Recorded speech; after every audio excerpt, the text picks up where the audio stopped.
Welcome back to episode 20 of the ENSPIRES podcast. I am your friend and your host, Jess M. Cutler. And today's conversation may be my absolute favorite, even though we haven't even started yet. That's what I'm going to start you with. I'm going to be honest, I really had to convince this guest to come on with me today.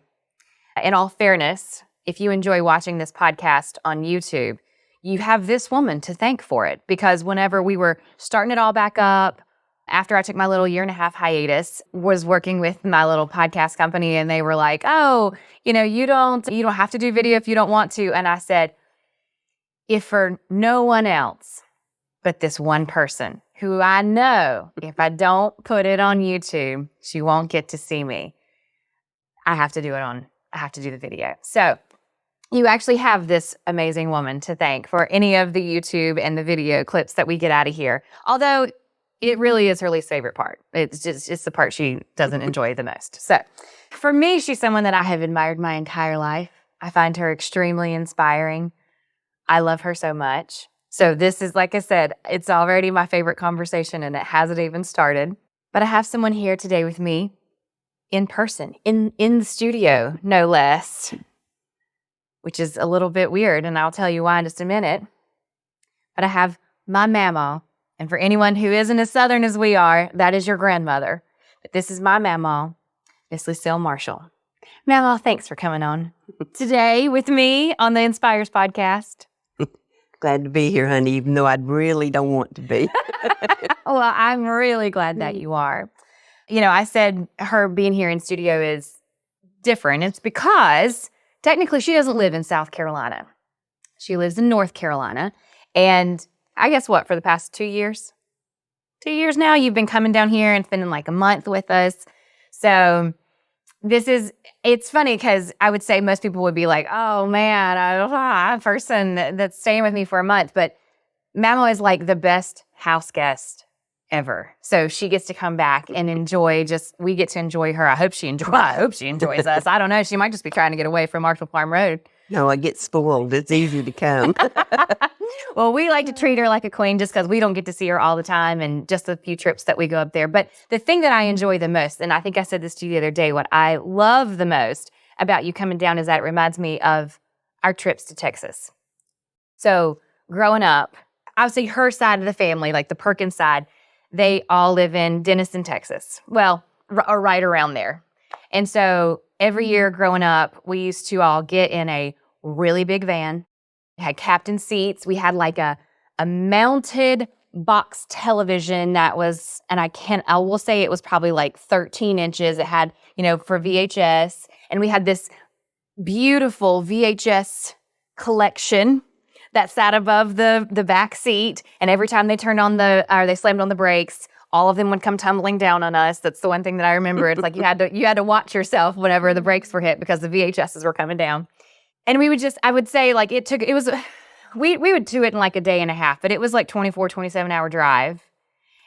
But the trip there was just as much fun we enjoyed getting to see our family. They had a pool, so I always had a really good time down there. But the trip there was just as much fun as spending the time down there and then the trip back. So we got a lot of one-on-one time with Mamaw growing up, and especially since that week we did it every year. And it was 27 hours. We would sing, draw, watch movies, watched a lot of Ray Stevens.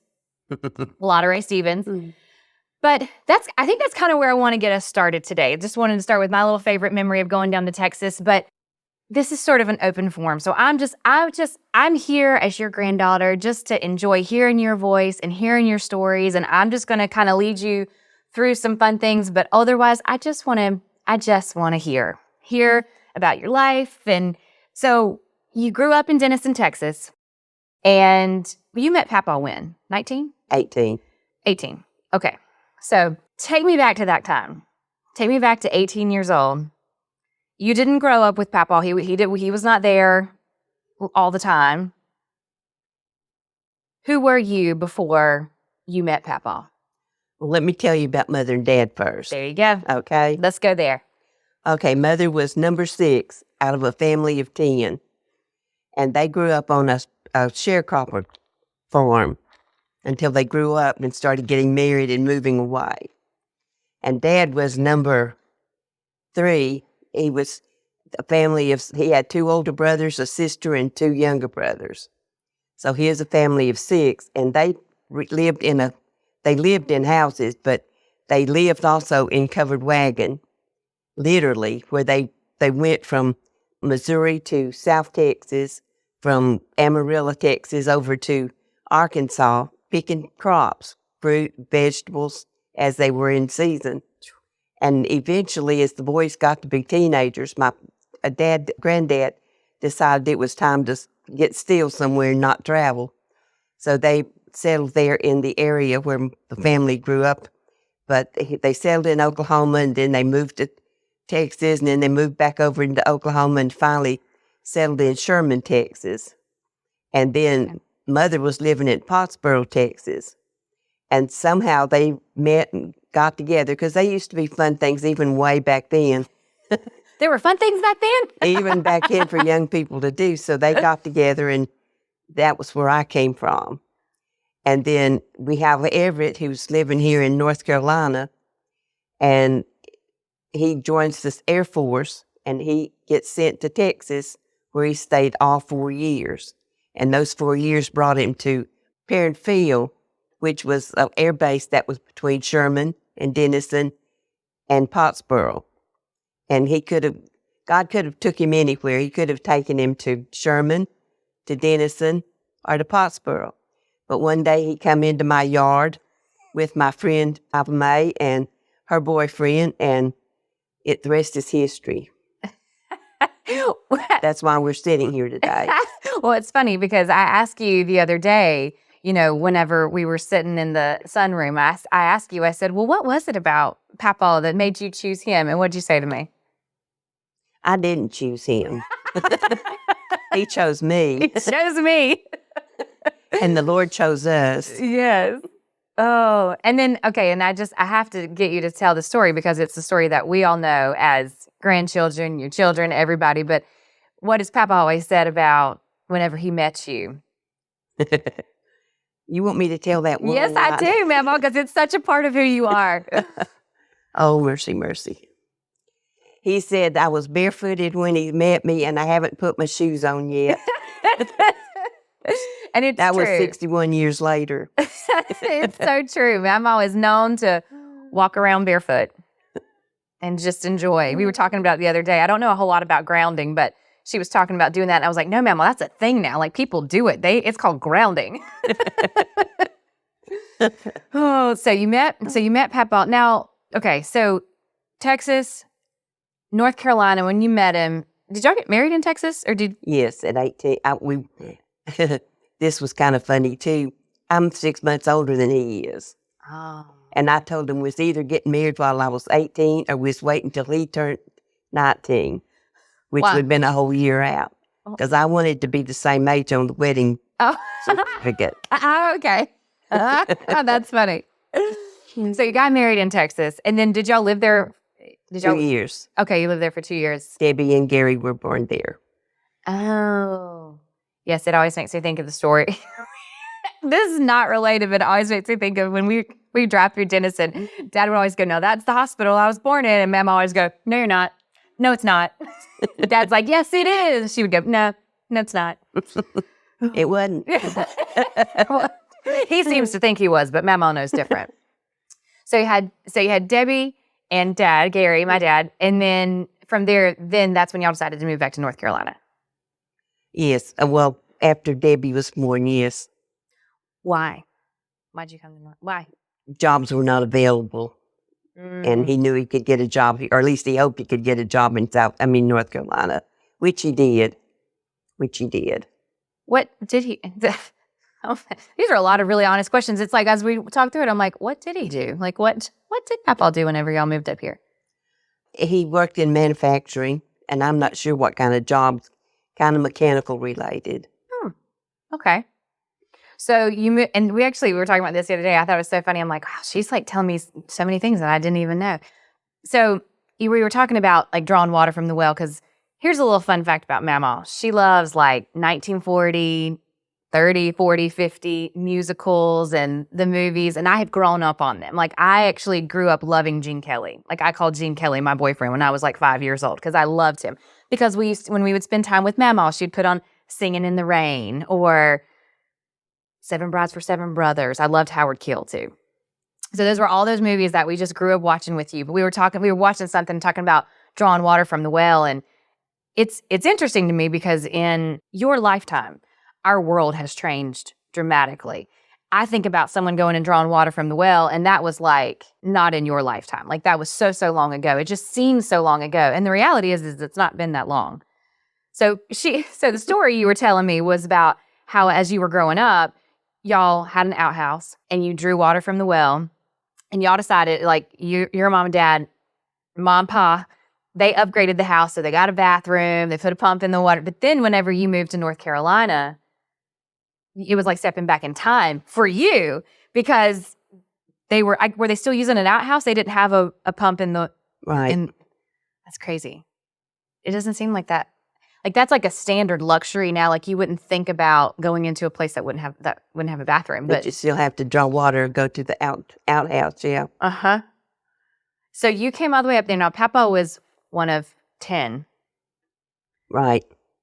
One of 10. And so now you've gone up here. You're living in North Carolina, and actually he was one of 9 because you said Ruthie was born after you came into the family. No, she was 4 years old when Okay. she was born before I came here. Okay. So you're up here now. That was in 1960. Okay.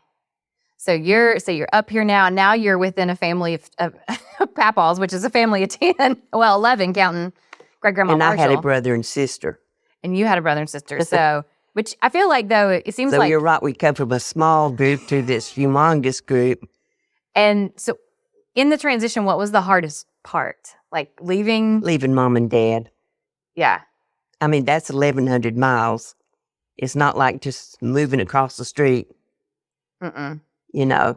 Believe it or not, Facebook didn't exist. I made a joke to her the other day and said, you didn't have long distance. She said, well, we had it, but it was real expensive. Yeah, we had to. Oh, Miss Marshall I did too there for a long time, but I lived in town. Miss Marshall lived out in the country. That made a difference. But they had dual telephone. I mean, different houses on the same telephone. Mm-hmm. So the telephone would ring and everybody pick it up. So everybody got to listen in on what your conversation was. You had to be careful what you said. That's funny. So then how did you stay writing letters? How did you stay in contact with your Writing family? letters, yeah. But after a while, that got old and got farther apart. Mm. And Everett was the only one working there for the longest time. In fact, he was there until Patty got in his kindergarten. When Patty got in kindergarten, then I went to work. Okay, and so you and Papa, y'all had 6 kids. Yep. So it's still a very big family. I'm grateful to have grown up in a family where we have just so many and so much love. I mean, the great aunts, obviously, but then my aunts and uncles, and just I enjoy having a large family. So thanks, Mama. So we're in North Carolina. Papa's gone to work. You're in a family of 10. They've now put a well in the pump. So. And a bathroom. And you got a bathroom now. So now here you are. You're in this totally new place. What was your favorite part of this whole new life? Oh, meeting all the kids. And I had never seen snow. And the first month that not the first month, the second month that I moved to North Carolina, 6 inches was the most snow I'd ever seen in my life. And get to North Carolina that year, and there was 2 feet of snow. And it snowed every Wednesday for the next month. And we had 2 feet of snow on the ground for a whole month. And playing out in the snow with those kids. I mean, I might have been 20 years old at the time, but I had as much fun as the little ones did. We made all kind of snow creatures, carved snow into people and critters. We had fun. And it was still the farm at that point too, right? The farm was, okay. And yeah, there were only 3 houses on that street then. Now it's a busy, a busy road, but back then there were only 3 houses. And I've said it before, Marshall Farm Road, that's where we grow them. Like that's been, that road even now still has, the majority, Billy, I'm trying to think. Yeah, 4 of the 6 kids still live on Marshall Farm Road. It might. Yeah. So it's one of those that it's just like, it's where we grow them, Marshall Farm. Plus I still have 3 sister-in-laws living there. Oh, yeah. Oh, yeah. It's still Marshall Farm section. That's exactly right. So Papa's off working. You said ultimately Patty, and Patty's the youngest. Who's the youngest? Patty's the youngest. So was it, okay, 6 kids. 6 kids, Grandma. Let's just have, now I don't have any children, but my sister does, my brother does. But let's just have a moment, because this is a very different time and age where parents are trying to raise kids. You have done it. You've done it 6 times. What's some advice maybe that you would just give, or some encouragement that you could give to parents in this day and age that are just trying to raise decent human beings? But I learned to cook so we could have something to eat. And making biscuits and cooking beans from scratch, we started having the gardens. We started canning our vegetables, and then we started raising hogs and cows, and then we started killing our meat every year. So things got better that way. We were able to make a living by taking care of ourselves through the farm. And then when Patty got 3 years old, or 4 years old, no, we had a babysitter when she was 4 years old. But when she was 5 years old, then I was able to go to work. And then things got better for us after that. When you say it got better, was it hard? What was the hard part before that? Not having enough money to buy things and do things. Kids didn't get to do a lot of things like kids are doing now. They didn't go to scouts and dance and all the little extra things that little youngins are exposed to today. Yeah. But they grew up perfectly healthy and fine people today, so it didn't hurt them. Yeah. So maybe the lesson is do what's right for your family, and I don't know if I have a motto. Don't try to. Or moral. Sometimes boredom is good for them. It creates creativity, and oh yeah, the kids forces them played to a lot outside together and made up games and just had a good time. Will calls it figure out ability. Like when he and I have talked about like just qualities that you don't find nowadays a lot of times, is this ability to figure it out. So many times now it's like with kids, they're just kind of like, here, do it. Or they have Google, they can just Google it and figure out how to do it. But it's like back in the day, it's like, if you wanted to build a fort, you had to figure out how to do it. Like if you wanted to, we talked about, I made myself a hoop skirt, right? Because in The King and I, they always wore the hoop skirts. I loved the hoop skirts. And I was like, yeah, I had a hoop skirt growing up. Will was like, how did you have a hoop skirt? And I said, well, I unattached all of the wire hangers, and then I made 3 different layers, and then I safety pinned them into a dress that Mom had like randomly in the basement that we used to play in. I was like, and that was my hoop skirt. And so it's just that ability, like, but when you're bored and you got nothing to do, you find something to do. And it forces you to be really creative, and it forces you to figure out stuff too. So not having it helped me to be creative as a youngin' too. I always wanted a dollhouse, and my dad never would let me have one. So I made my own dollhouse rooms and furniture out of cardboard, out of matchstick boxes. That's where I get my being able to do it today with the canvas and stuff, because I did it as a youngin'. But yeah, not having like rich people did back then. We had to do without so much that it was fun once you get into making things for yourself. And I've made stuff like that all my life because of it. It makes me, you saying that, it makes me want to take a picture of the dollhouse that you did make out of. Do you call it canvas? Is that with the canvas and yarn? Yeah. Yeah, canvas. I will take a picture of it, and I've already shared quite a bit of your art on my Inspires page because you inspire me and your artistic abilities inspire me.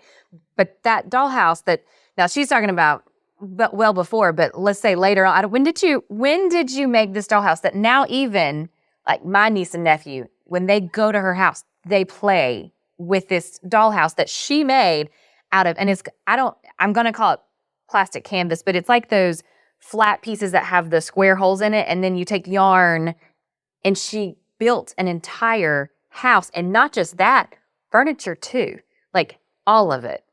Thing is that the kids have sort of messed the furniture up, and if they didn't, the dog did. Well, I was going to say, I feel like I saw a lot of pieces, and it's like now as you're getting down to like great-grandchildren, it's like one piece at a time. It's just sort of going away. Eventually, I'll have to replace those. Yeah. Yeah. Do it now. The little chair, we did lose a chair the last time we were up there. Yeah, I'm sure. I think one of the dogs got it. 2 or 3 pieces gets messed up every time that little dog's in the house. And those little boys are around, but they like to take the furniture out and just go dump it somewhere. Well, so the canvas and the yarn, when did you start doing that? In the 1980s, my nephew went and made my mother glass case to put her glasses in. And I thought, well, shoot, that looks like fun. So I went and got me some canvas and started playing with it. And I started out making I found a pattern and made a little vase. And that was probably one of my first. I wasn't going to do the eyeglasses. I had no need for them then. So I went with the vase, and I would do something. I think, I wonder if you could do this, or I wonder if I could do that. And after a while, I started doing the pictures out of it. And then the dollhouse come along. But you asked about the dollhouse when that was done. Your sister, when she was born, I made the dollhouse, so you kids would have it to play with. Oh, so that was like 40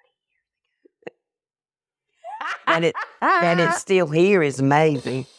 Yeah, I know. And playable. Well, I was going to say it's playable. It's sturdy, because I have seen them babies play with it, and they follow. And I can only imagine that's what we did too, because I remember playing with it when I was a little kid. So it's one of those where it is sturdy. I want to deep dive a little bit more, though, into just your artistic ability in general, because my mamaw is the most artistic person that I know, hands down. And not just in the canvas and the yarn, but like your drawings, your doodlings, your paintings. And she will protest and say, oh, no, I'm not a good. Yes, she is. What she does just on like a napkin is more than I could even dream of ever drawing. You've given me too much credit. No, I'm not. But I do like to play with the artistic side. I just never was trained artistically, so to speak. Well, that's what I'm wondering. I took some lessons through mail, but I have not gone into a classroom and been taught how. Wait. What is it? What does that mean, to take lessons through mail? There used to be that may still be there. I haven't seen the advertisement in years, but there used to be an advertisement. It took a 3-year course, and they would send you lessons. You do them and send them back. Now, I completed that course and got accreditation. Is that what you'd say? Mm-hmm. Or certified? Whatever. That I completed the course. Somebody said you completed the course. But that's the only training that I've actually had. What I've done, I've taught myself. So like the plastic canvas. Robbie didn't teach me how to sew. I just sat there and worked it till I got it working. And I'm gonna share some pictures of that. What she can create with the yarn and the canvas it's unreal. Like the words I like to say to people whenever they go, oh, I don't have a gift, I always say, like, what's that one thing that when someone looks at you or you do it, they go, oh my gosh, how did you do that? I could never do that. And then I look at just your art, but even just the canvases and then how you do the yarn, I could never do that. I know I've tried, because I remember as a kid, you used to try to help us and sort of teach us. But all I do is draw a picture and then color it like it's a coloring book page, only I use string instead of crayons. And she does shadowing, and then she'll put some beads in it, and then she does some like crochet stuff around, and then she'll write letters on like the back with the yarn, and yeah. Now that's history I'm putting on the back. Oh, okay. She's writing history on the back of it. I actually, one of my favorite pieces that you've ever given to me was a frog, and you wrote me a poem, and you wrote the poem as the border. Do you know what I'm talking about? Uh-huh. That's one of my, well, I say that. And then I have the peacock, which I have up in my closet, but then also the one with the dress. I really think I want you to, well, you took the bottom of my wedding dress and made some of the ladies' dresses with it. We took the bottom of my wedding dress, But I was thinking about it the other day, and I was like, you hand. I had forgot about that. Oh, I did. I don't remember all of the stuff that I've done over the years. You've done a lot. But okay, so when it comes to drawing, though, so you took classes by mail. You basically just started drawing. I started drawing when I was old enough to pick up a pencil. Okay. And then my dad taught me how to draw alley-oop from the cartoon on the funny page in the newspaper. Okay. And I've just practiced from there on. That's where it started. So whenever you started looking for a career, when you started going into the workforce, like what was your angle, or what was your like, okay, I'm going to try to do this? Like, what was your kind of dream in that? What did you think you were going to do? Well, I would have liked to have gotten into an area of art, but there weren't that many art jobs in that little town where we lived, you know. There weren't that many art jobs, so it wasn't, if I was just going to work, I think, when I was going to work. But my sister-in-law had a friend who was working at this manufacturing company that printed towels, sheets, those kind of things. And she'd had the job for a while, but she was planning on moving to another state. And she told the bosses, her bosses, that she knows someone who could take her job and do a good job. So she called and told me, Lucille, go talk to him. So I called and made an appointment, and shoot, I was hired. But, by the time I got there, it was just, just formality because they took her word for it that I could do it. And I stayed there 13 years. So what were you doing? Were you drawing? I was what they call a sketch artist. I separated colors. It was very satisfying. It wasn't creative on my part, but it was very satisfying and fun to do because it took some, I won't say skill, but some really deep thinking to be able to, because you take a printed piece of whatever the design was, like the books, pictures up there. I would separate each color onto a separate sheet of acetate, and then would put them together when they would be put together to make sure they all fit, and then they would be photographed into negatives. The negatives would be photographed onto a large, I want to say, picture frame, and then that would be taken and put on the machines, and the kind of paint they use on the blankets and stuff would be put on it, and it'd go through all this process of the machine, and at the back side of it, that was our end of it. The back side, it'd be a finished sheet with a pretty picture on it. And it'd be just like what you're seeing there, all the colors in place. Wow. It was interesting. Yeah. Was it hard to learn? Or did it? No, it was easy to do. Oh, okay. I couldn't have done it if it wasn't easy, but but it was very easy to do. But that's where I started doing the canvas, because I had a period of time that I'd have to do the sketches. But then there'd be a period of time that while I'd help the guys that was actually put the pictures together on the negative end of it, there would still be a lot of downtime, because we would have to do this right here. It might take 30 minutes. We might have an hour that we weren't doing anything. And then 30 minutes longer here, you had to do something. And I started finding things to keep me busy during that hour. So I started bringing my canvas, crochet, whatever I was doing at the time, whatever craft I was doing. And that's how I learned to do it, started doing all that.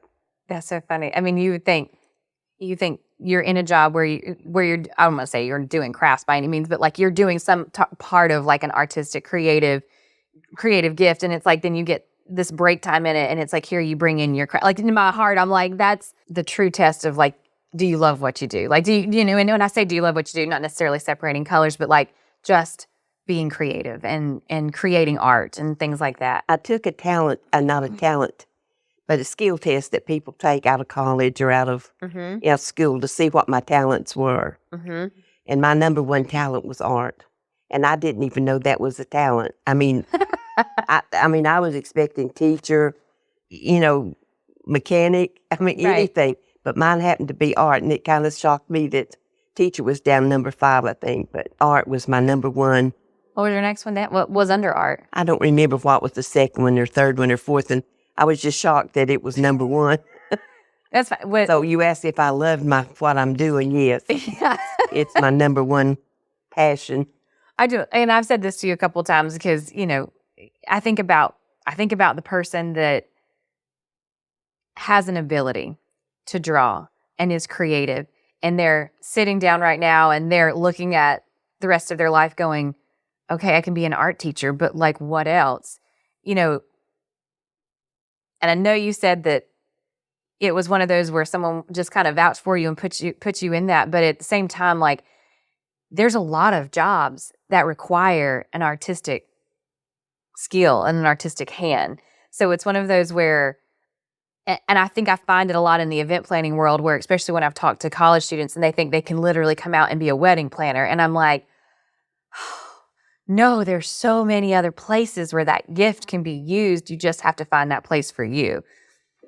Yeah. And I feel like that's sort of, and I think in the art world, it's a little bit harder than if you had tested number one in teaching, because obviously there's teaching jobs everywhere, but finding that right thing about my skill, skill, though, is I made a living. I didn't make a fortune. And a lot of artists that are really talented, they're making the fortune. And I never got to that point. I just was totally satisfied with where I was in life. So, but you said you were there for 15 years. 13. 13 years. And the company, it was during that time when they were giving all of our manufacturing jobs to China.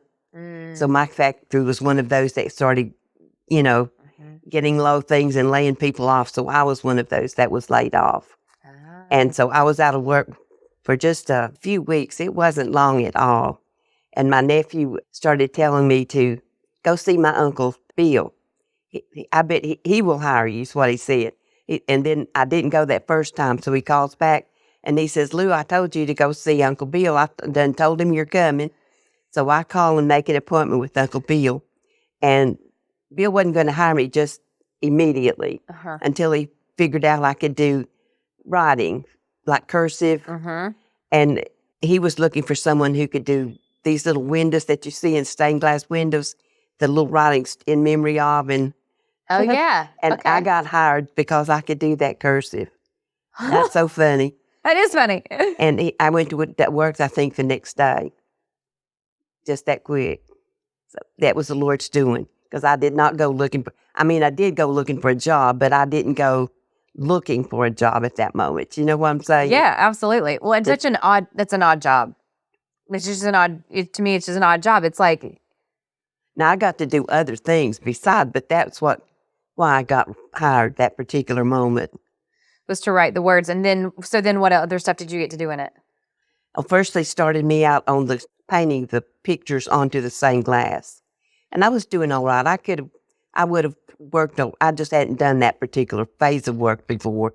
So but he knew I could draw pictures, so they needed someone to draw the facet windows, so I started drawing the pictures for the facet windows. What's a facet window? The facet windows are those real thick, inch-thick glass. Okay. And they would etch the picture into the thick glass on one side. There wouldn't be no shading and stuff in that. Okay. It'd just be the etched pictures. So I got to draw that one for a long time, or those particular kind. And I just kind of developed into drawing instead of, I still got to do those little windows with the names in it. That I did that the whole time I was worked there. But eventually life just happened in the business. And I was given the opportunity to do the stained glass windows. So I do those then, I don't know how many years, maybe 5, 6 years before I retired from work. I remember because you took us to work with you. Right. I think I went with you twice. I think I got to go with you twice. Maybe.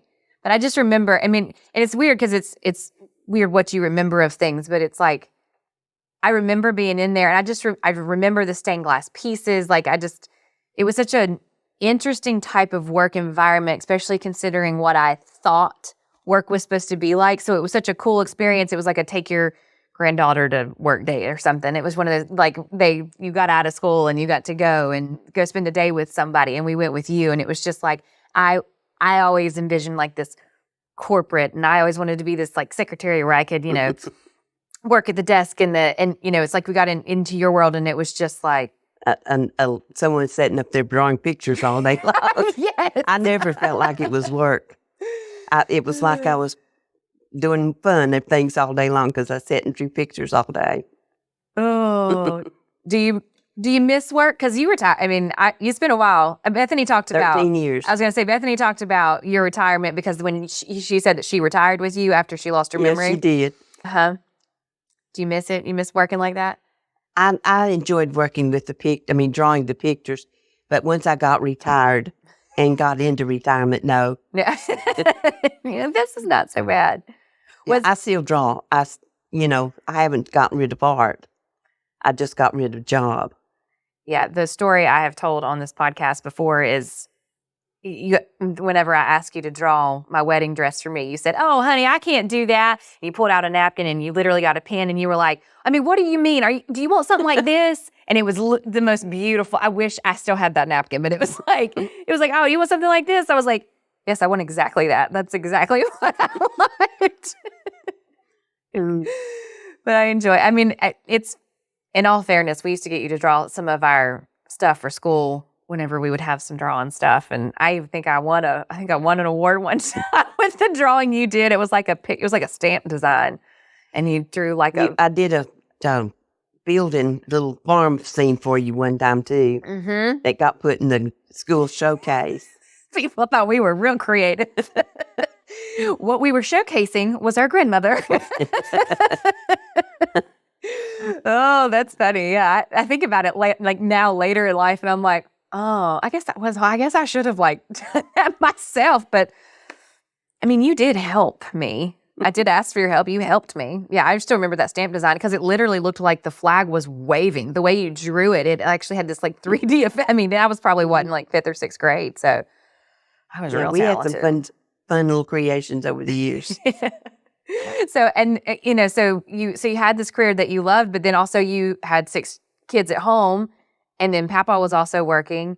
I know that there are a lot of mothers and fathers in this time of their life in this season where it's trying to handle the family and the work life and all the things. Any thoughts? Well, we lived out in the country, if you remember. Mm-hmm. And back then there was 3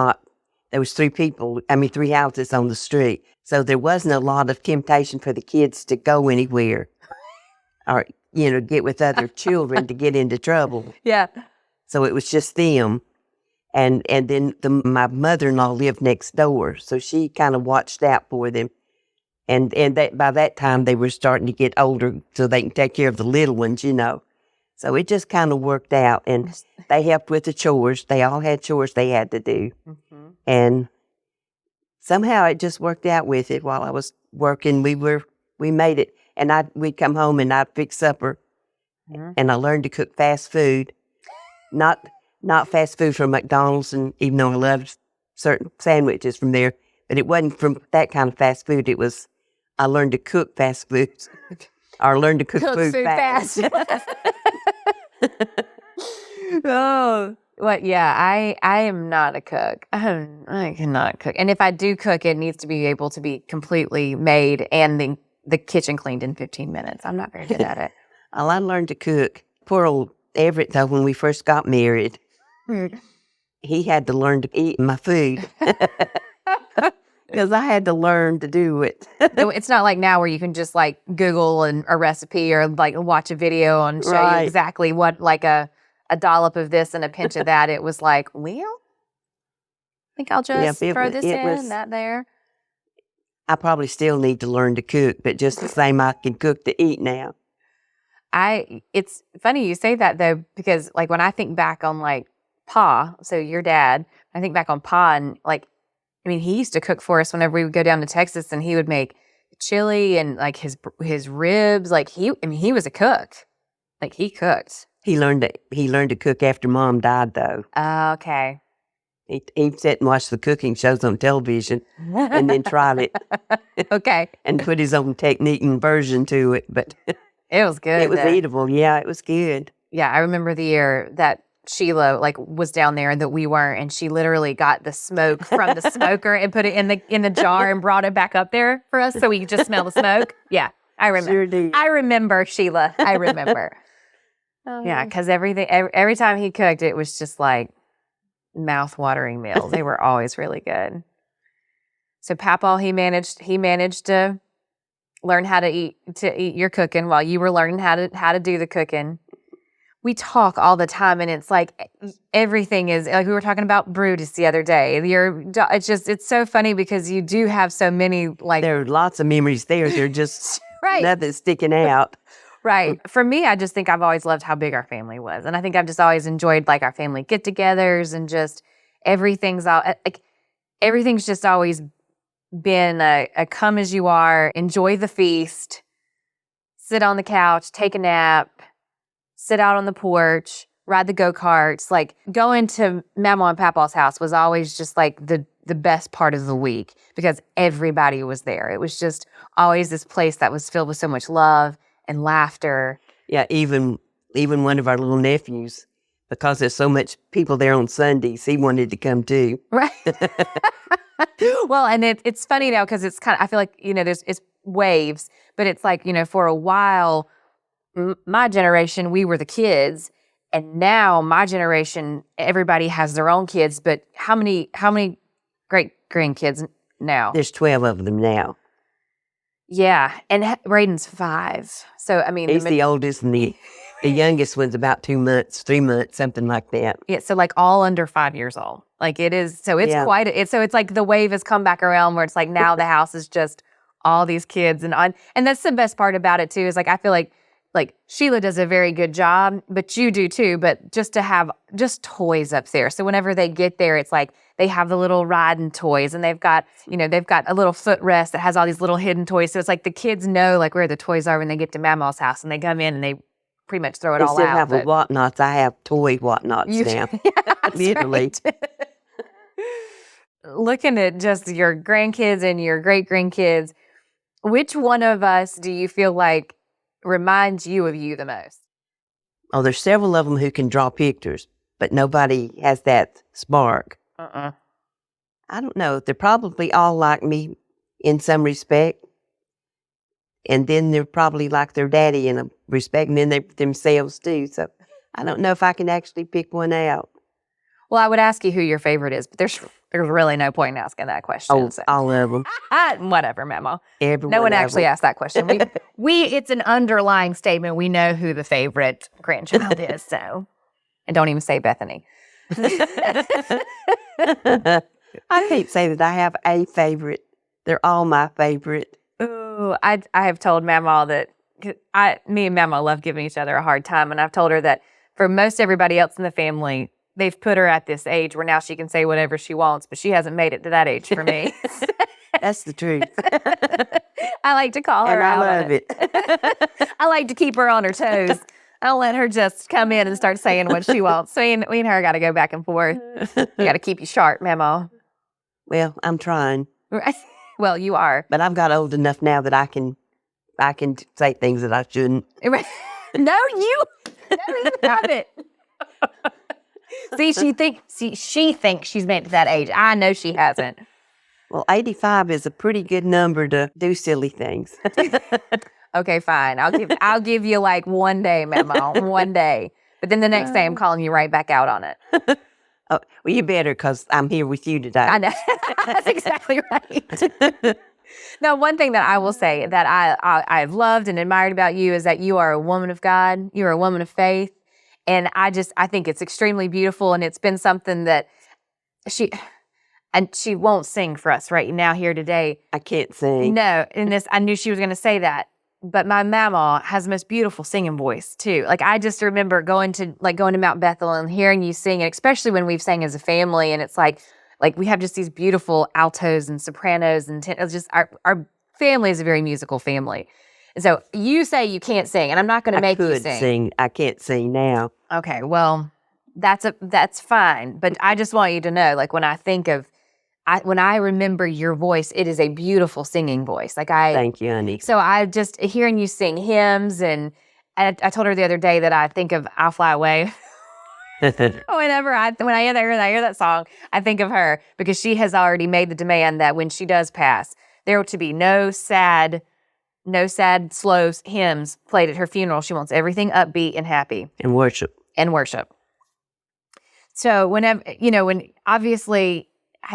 think we've been watching The Chosen. Just again, this is the second time we've watched through it, and we love it because it just gives a different perspective on the lives of the disciples, and just I don't know. We just enjoy going through it and talking through it and things like that.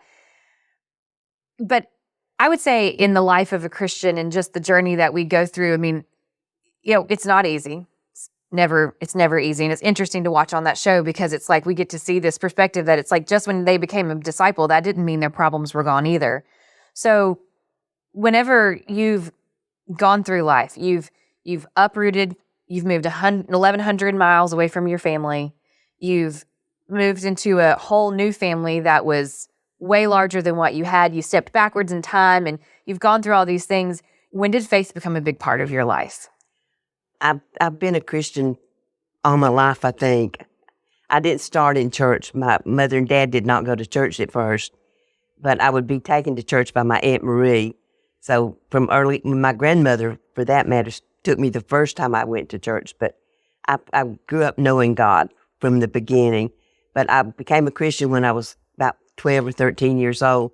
But I didn't make that deep commitment until when my sister died, just before my sister died.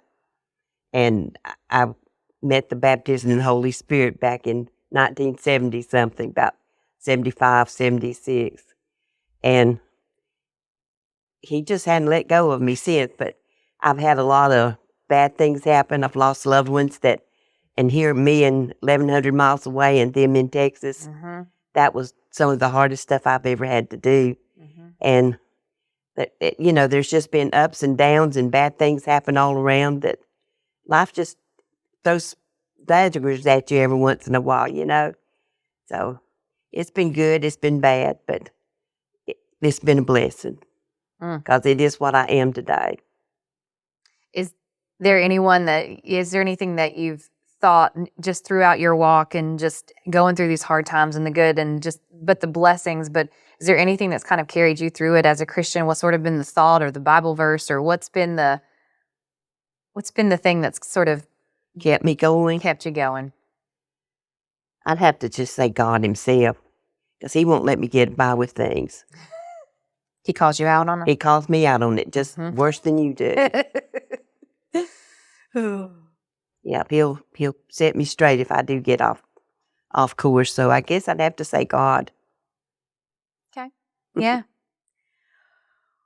Well, let's see. I think we're getting here towards the end, but I always like to just kind of have a minute where it's like, was there anything just that you thought that you were like, I want to make sure I say this today that maybe I haven't asked you or I haven't led you in that direction that you just want to? No, I can't think of anything. You don't want to tell anyone who your favorite grandchild is? Maybe one day. Okay. Whatever. All right. Well, then, so what I like to do, and I kind of told you to kind of close things out, is I like to do like a little rapid fire round where basically it's just kind of asking you what inspires you. Bible teachers on YouTube, because I stay alone by myself, remember, and I watch a lot of television, and to find the Bible teachers, prophecy teachers on YouTube, that inspires me. That keeps me going. And it also helps me to continue to keep my mind fresh with what the Bible stories are about. Yeah, that's good. What song inspires you? The Revelation song. Oh, wait, I can't sing it, but I think Billy let me listen to it. Okay, the Revelation song. That's the one I won't play at my funeral. I'll mark that down. Right after I'll fly away, because that's what I want played at her funeral, and she won't. She's already told me she will have already flown away, so she doesn't know why I want that played at her funeral. That's the truth. That's okay. Oh, all right. So the Revelation song. So now I'm going to say, with the exception of the Bible, because every time I've asked this question, Bible is the answer. But I just mean like for any other reader who might be looking for inspiration, what book would be a good book? What's a book that's inspired you? Oh, mercy. I've read so many books in my life. Fun fact about Mamaw, she likes to read biographies. I do. Yeah, I think that's a fun fact. I do not enjoy reading biographies.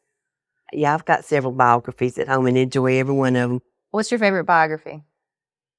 I haven't read one recently, so I can't really say. But I remember reading one about George Burns and Bob Hope.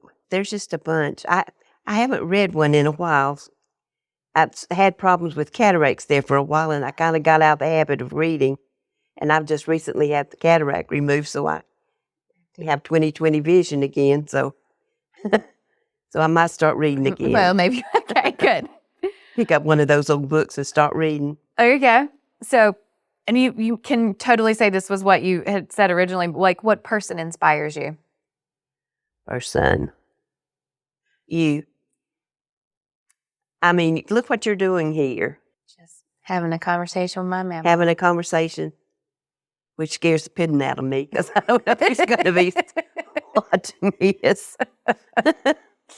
Oh, mamaw. Well, I love you, and you inspire me, so it warms my heart to think that I would be an inspiration to you, too. It's because I remind her the most of herself. That's probably the truth.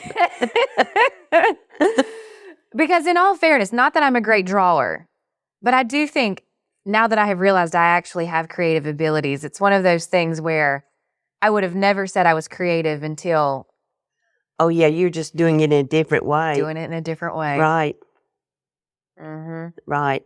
So what place inspires you?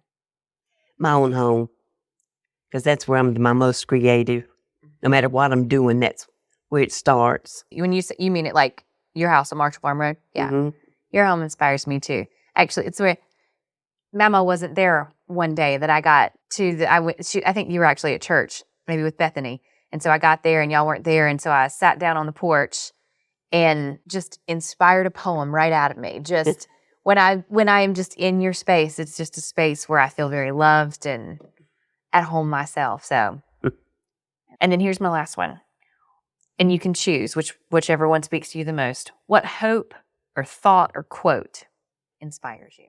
Honey, right now, none of them comes to my mind. I'm sure there is one, but right now, I can't remember it. Well, I would say if I had to think about, if I were going to answer that question for you, but when I think about you, and maybe this is a weird story, but you always say the word like Lord willing, and it's one of those where it's like, oh, I'm gonna cry saying it, because I just remember whenever Will and I were at first trying to like have a kid, and I was like, oh, this is when we're gonna do it, and we're gonna do it on this time, and we're gonna. This is it. And you said, well, Lord willing. And I remember I got so mad because I was like, no, mamaw. No, this is the plan. Like, we're going to start trying in this month and we're going to get pregnant. We're going to do this. And your answer was, well, honey, like, I hope so, Lord willing.